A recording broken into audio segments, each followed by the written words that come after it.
Hello, hello, hello, my beautiful boss playmates. It is me, Ikenisha, your favorite boutique consultant, and today we are going to talk briefly about Shoetique. I have so many ladies who are either in my membership, my DMs, on my Instagram, here on YouTube, always asking me about Shoetiques and advice about Shoetiques, things like that. So I decided to do a short video all about Shoetiques. So make sure you grab a pen and paper so you can take notes. We're not going to go into like in depth, but it's going to be a little bit of tips that I think you all should know when it comes to starting a Shoetique. So let's go ahead and get started.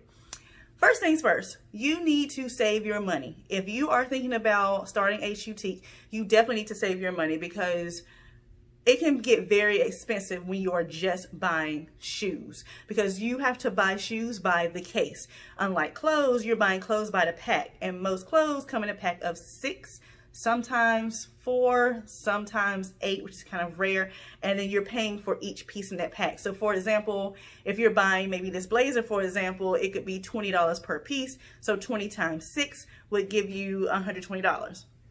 Now for shoes, you are buying by the size run. So a lot of times vendors will have either a size run of A or a size run B. And in those cases, you will either get size 5.5 through 10 or sizes 6 through 11. And a lot of times you will not get any half sizes larger than an 8.5. So a lot of times it will be like 5.5, 6, 6.5, 7, 7.5, 8, 8.5, 9, 10, 11. So you also get a predetermined amount of each size. Majority of the time, 9, 10, and 11s, you're gonna get 1. Sometimes you may get 2 depending on the run. So you just have to look at it. When you are shopping online, they will tell you which size run is what, like A and B, and they will tell you which sizes come in the run and how many of each size come in that case. So majority of the time you're getting about, let's say, 5.5, 6, 6.5, 7, 7.5, 8, 8.5, 9, 10. Sometimes you're getting around 15 shoes, give or take. Let's say that. So about 15 shoes. Let me get my calculator real quick. Where is my calculator? See, this is why you can't have your daughter in your office space. What did she do with my calculator? Okay, well, let's just use the calculator on my laptop. Okay, so let's say you have, what we just say, 15 pairs, and you have, majority of the time it may cost you probably about, let's say $14 per shoe. So for this one pair of shoes, it's gonna cost you about $210, and that is not including the shipping. And because shipping takes into account how big the box is, where it's going, majority of the time you're getting it from California, and then of course how much it weighs. If you're getting 15 pairs of shoes, that's a lot of weight. So you're probably going to add on about $30 to $40 in shipping. So you're going to spend about $250 on average for a good quality trendy pair of shoes, depending on which vendors you're using. I will, because I'm so nice, I will leave about 3 or 4 shoe vendors in the description box. Probably 5. I'll do 5. So yeah, I'll do 5 shoe vendors for y'all in the description box.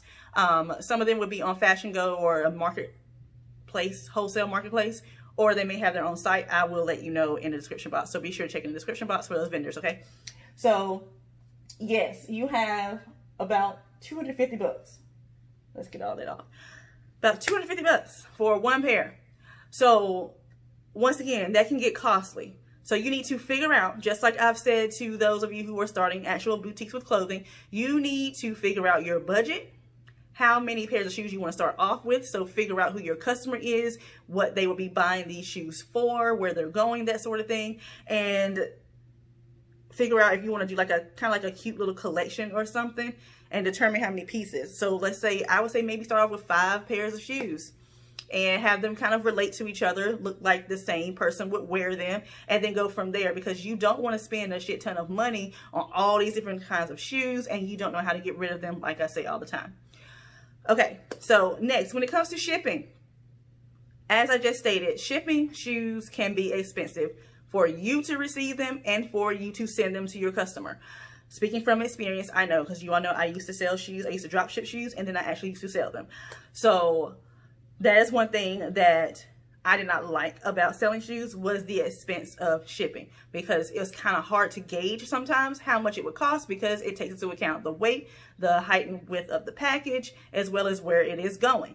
So what I suggest you do, if you are strictly a Shoetique, is do not charge a flat rate for shipping for your customers. Flat rate means no matter what you buy or how much you buy or whatever, you're going to pay that one shipping fee. Do not do that if you are doing a Shoetique. You need to set your shipping settings in your Shopify for Shopify to calculate the shipping cost at the end, determined by the weight of that customer's order. So in order to do that, you have to do one of two things. It depends on your vendor. Sometimes vendors will send you an invoice, and on the invoice, it will tell you how much each item weighed. That's great, but a lot of times they don't do that.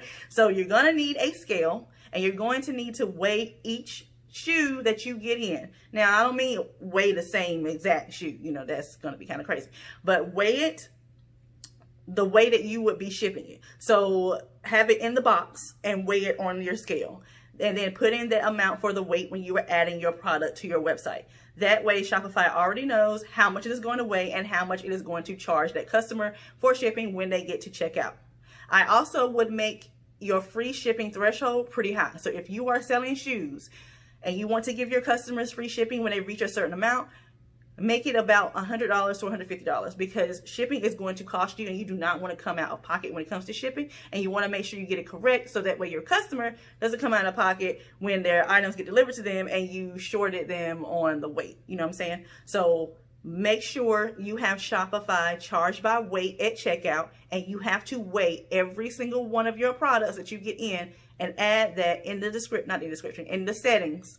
If anyone has any problems with that, please let me know. We can set up a one-on-one session, and I can show you how to do it. I can share my screen, or you can share yours with me and I can walk you through it, whatever you want to do. Okay, so next, you need to invest in a great mirror, flooring, rugs, all of that stuff. Of course, if you are going to have a website, you are most likely going to be on Instagram, and Instagram is visual, so your pictures need to pop and stand out. I also suggest having a person, whether it's you or someone else, that models the shoes. They need to have gorgeous feet. Need to get your toes done, pedicures, gorgeous colored toenails, all of that stuff, because all of that is going to matter. There are 3 accounts on Instagram that I suggest you look at. One is Shop Official B. Love them. When you see their photos, you will most likely realize that a lot of their photos get stolen on these knockoff sites. Number 2, I recommend Sole Lavish, and it's sole like the sole of a shoe, so S-O-L-E. Lavish, L-A-V-I-S-H. And the 3rd account is Team Wardrobe. All 3 of those particular accounts I actually shop with shoes, and their pictures are bomb. Like, every time I see one of their pictures, it makes me want to buy the shoe, and I'm just like, God, I'm not trying to spend no more money. But that is the point. You want your pictures to pop, stand out, and make your customer want to buy something from you every single time you post. Okay? So next, I think you all should also collaborate with someone who sells clothes, or someone who is not in direct competition of you. So that way, as a beginner, you gain exposure, whether it is to your website or it is to your Instagram page, or both, or Facebook if you're going to be doing that as well. So what I mean by that is have someone who sells, like me, for example. Let's say I sell clothes. Well, not to say I do sell clothes, and you see this on my site. You're like, oh, let me DM her, let her know, like, hey, I'm a new Shoetique. I would like to know if I could send you a pair of shoes for your model to wear, and pair it with that gorgeous blazer I just saw you post on your Instagram, or something like that. And then you all come up with some sort of contract or something to make sure that you both gain something out of this, and that person is also doing your brand justice. So make sure you are collabing with someone. Not only are they not direct competition, but they are someone who has a similar audience or same type of audience that you were trying to target, because there's no reason for you to be selling to someone, collabing with someone who has an audience that wears mostly sneakers and flats, and you have stilettos. You know what I'm saying? So do your research on the brands that you are going to collaborate with, and make sure that they have a larger audience than you do. But don't go for someone who has millions of, followers. They're most likely not going to want to collab with you. So go with someone who has around 5,000 to 10,000, somewhere around that area. You know what I'm saying? Last thing, make sure you all learn boutique math. Okay, I have a video about it. I have a masterclass all about the business side of boutiques. Boutiques, shoetiques, all the same thing. You need to learn math. There is a lot of math that goes into running a boutique, and I don't think a lot of people realize this until they get into it. But even when they get into it, being that they don't know what they're doing, they don't know that they're supposed to be knowing certain types of math. You know what I'm saying? So you need to also have your own pricing formula when it comes to this, because shoes have the potential of making you a lot of money. Shoes have a very high profit margin if you price them correctly, especially when it comes to your shipping, so you don't lose out on money. So I recommend, it's going to take you some trial and error to figure out which pricing is your sweet spot and how to price your items correctly, so that way you achieve the profit margin goal that you have. Everybody's profit margin goals are different. I can't really tell you what to goal yourself at. If you don't know what I mean in terms of profit margin, once again, I suggest you watch my video around boutique math. I don't go in a lot of depth because it takes a while to do that. So I also suggest a masterclass of mine called From Loss to Boss, Learn the Boutique Basics. I will leave links to all of that stuff in the description box. That particular masterclass is one of my most popular ones. I teach things in that class that I don't think anyone else really teaches like that. We literally are talking about the business backside of boutiques and shoetiques. We're talking about budgeting. We're talking about mindset. We're talking about inventory buying. We're talking about how to price your items. We're talking about everything that most folks do not really mention on YouTube or other online courses that I don't think they do. I mean, I've never taken any other course, but just saying, I never really heard anybody else say that they've learned this sort of stuff. So yes, I do highly suggest that particular class. So anyway, I hope this little bit helps someone and helps some of you all that are thinking about starting a shoetique, or if you already have, you know, started the process of it. Leave your comments and questions below. Let me know some other, you know, things you're thinking about, or questions you have, or concerns you have regarding a shoetique, and I will do my best to answer your question to the best of my knowledge. And so next video, we are actually going to be talking about Shopify email. We're going to do a walkthrough of it. You're only going to see my screen because Black Friday is coming up fairly quickly, and because of everything that's going on in this climate, a lot of people are starting their Black Friday sales early, from what I have heard and what I have read research wise. So I wanted to make sure you all knew about Shopify email and how to use it, meaning that they were testing it out since May, and I actually was one of those testers, and I like it, but I still use my MailChimp.